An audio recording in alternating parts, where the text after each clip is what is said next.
ഇവിടെ ഒന്നും മഴ പെയ്തിട്ടില്ല. അതിശക്തമായ മഴയായിരുന്നു.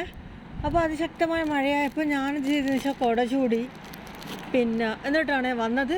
പെട്ടെന്ന് ഇവിടെ എത്തിയപ്പോൾ മഴ കുറഞ്ഞത് കണ്ടിട്ട് ഞാനിത് കുട പൂട്ടി.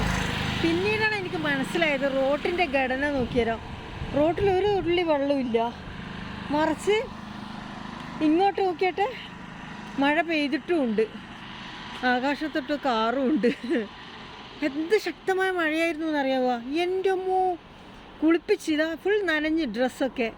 ഒരുപാട് പേര് എടക്കാട് പോലീസ് സ്റ്റേഷൻ മുതൽ ഇതാ റെയിൽവേ സ്റ്റേഷൻ എത്തിയിട്ടില്ല, അതിൻ്റെ പകുതി വരെ ഒരുപാട് തൊഴിലാളികളെല്ലാം ഇല്ലേ, പകുതിക്ക് ഇങ്ങനെ നിന്ന് പണിയെടുക്കുന്നുണ്ടായിരുന്നേ. അപ്പോൾ അവർ അതെല്ലാം നിന്ന് എല്ലാവരും സൈഡിലേക്ക് മാറി നിന്ന ഒരു കാഴ്ച നോക്കുമ്പോൾ തൊട്ട് ഇപ്പുറത്തൊരു മഴ വരെയില്ല.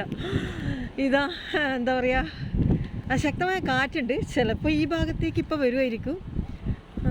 ചെറുങ്ങനെ പൊടിയുന്നുണ്ട് കേട്ടോ. തിരിച്ചിട്ടാണ് പെയ്യുന്നത്. അവിടെ പെയ്ത് കഴിഞ്ഞല്ലോ ഇനി ഇപ്പോൾ വരുമായിരിക്കും. ഇത് ഭൂതത്തങ്ങുന്നു.